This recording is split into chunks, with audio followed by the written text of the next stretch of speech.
오늘 말씀은 호세아 4장입니다. 지식이 없어 망하는 내 백성이라는 주제로 말씀을 전하겠습니다. 베드로는 그의 두 번째 서신 3장 18절에서 오직 우리 주 곧 구주 예수 그리스도의 은혜와 그를 아는 지식에서 자라가라고 했습니다. 태어날 때 미미한 지식 상태의 인간은 살아가면서 많은 지식들을 습득하게 됩니다. 그리고 습득한 지식에 의해 한 평생의 삶을 살게 되죠. 그렇기 때문에 어릴 때부터 어떤 지식을 습득할 것인가가 그 사람의 미래를 결정한다고 할 수 있습니다. 이스라엘 백성들은 그러한 비결을 알고 어릴 때부터 주의 말씀을 주입시켰습니다. 신명기 6장 7절 내 자녀에게 부지런히 가르치며 집에 앉았을 때에든지 길을 갈 때에든지 누워있을 때에든지 일어날 때에든지 말씀을 강론할 것이며 백지장과 같은 인간의 지식 정보의 창고에 하나님의 말씀을 가장 먼저 넣으라고 하셨습니다.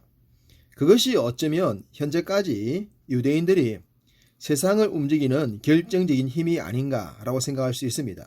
베드로도 로마로부터 핍박을 받으면서 순교를 당하기도 하고 지하 무덤인 카타콤에서 신앙을 지켰던 성도들에게 이와 같이 말했습니다.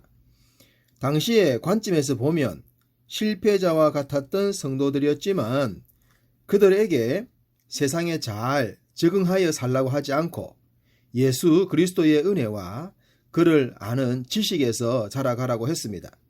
당장은 그런 삶이 지혜롭지 않게 보일 수 있겠지만 궁극적으로는 그들이 성공이 아닌 승리하는 삶을 살기 때문입니다. 그래서 호세아도 여호와를 힘써 알라고 한 것입니다.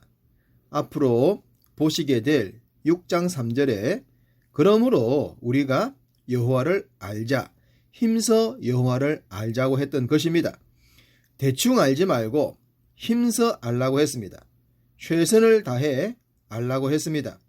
내 인생의 결정이 여기에 달렸다는 생각으로 알라고 한 것입니다. 호세아는 경제적인 호황에 정신줄을 놓은 북이스라엘 백성들을 향해 그들이 지금 죽어가고 있다는 사실을 지적하고 있습니다. 6절 내 백성이 지식이 없음으로 망하는도다. 아마 이들은 돈을 버는 지식엔 탁월했을 것입니다. 우리 주변에도 돈을 버는 데는 도 같은 사람들이 있습니다. 믿는 자들 중에도 말입니다. 그런데 하나님을 아는 지식엔 돈 버는 지식과는 정반대로 보이기도 합니다. 선지자의 눈에 돈 번다고 정신이 팔려서 영적으로 죽어가고 있는 이스라엘 백성들이 보였습니다. 1절에 이 땅에는 진실도 없고 인애도 없고 하나님을 아는 지식도 없다고 말입니다. 세상 관점에서 보면 분명 성공한 사람들이지 않겠습니까? 그런데 그들의 속에는 부자들의 병폐가 산적해 있었습니다. 첫째, 그들에게는 진실함이 없었습니다. 부자들에게서 진실함을 볼 수 있다면 그런 부자는 존경받을 만합니다. 그렇지만 사실 그런 부자를 만나기가 어렵습니다. 부유한 물질은 사람에게 진실의 눈을 막아버리기 때문입니다. 또한 그들에게는 인애도 없었다고 합니다. 인애가 뭡니까? 타인과의 관계에서 보여주어야 할 넉넉함이지 않겠습니까? 그런데 부자들은 약자들의 것까지 다 빨아먹으려고 합니다. 대기업이 골목 상권까지 다 빨아먹겠다는 심보는 바로 약자들을 향한 인애가 없다는 것을 보여주기도 합니다. 이렇게 진실함도 인애도 보일 수 없었던 것은 가장 중요한 여호와를 아는 지식이 없었기 때문입니다. 하나님께서 레위기를 통해 제사장법을 주신 이유가 뭡니까? 가난한 자들과 공유된 삶을 살라고 한 것이죠. 없는 자들의 인격을 보호하면서 함께 살라고 하셨습니다. 안식일에 노동을 멈추게 하셔서 당시 가장 힘없는 자들에게 쉼을 주지 않았습니까? 희년을 통해 잃어버린 토지까지 회복하도록 하셨습니다. 하나님의 법은 있는 자로 하여금 독식하지 못하게 하신 것입니다. 세상 사람들이 오해하듯 헌금만 모아서 교회만 배부르게 하고자 했던 것이 아니었습니다. 하나님은 당신의 종들을 향해 바로 그 법을 전하려 하셨습니다. 주의 법을 따르지 않으면 결국 있는 자들도 부자들도 강한 자들도 더 센 놈들에게 다 당하게 될 것이라고 경고하시면서 말입니다. 어정쩡한 부자들은 당연히 강력한 제국주의자들에게 빼앗기기 좋은 먹잇감이 되지 않겠습니까? 그런 관점에서 보면 이스라엘도 보기 좋은 먹잇감이었습니다. 그런데도 그들은 주의 법을 강조했던 주의 종들을 오히려 핍박했습니다. 4절, 내 백성들이 제사장들과 다투는 자처럼 되었다고 하시면서 말입니다. 주의 법을 지키라는 종들과 다툴 정도라면 답이 없습니다. 얼마나 강팍하면 주의 종들과 핏대를 올리며 싸울 수 있겠습니까? 당시 이스라엘도 그랬고 지금도 그런 심령들엔 희망 자체를 포기해야 할 것입니다. 이렇게 이스라엘이 막 나갔던 이유는 앞서 말씀드렸듯이 물질로 풍요로웠기 때문입니다. 또한 하나님의 법을 몰랐기 때문입니다. 그래서 7절에 보시면 그들은 번성할수록 내게 범죄하니 내가 그들의 영화를 변하여 욕이 되게 하리라. 벼가 익으면 머리를 숙인다고 합니다. 그런데 물질적으로 풍요로운 자의 머리는 더욱 뻣뻣해집니다. 안하무인이 되는 거죠. 우리 사회의 온갖 종류의 갑질이 그러하지 않겠습니까?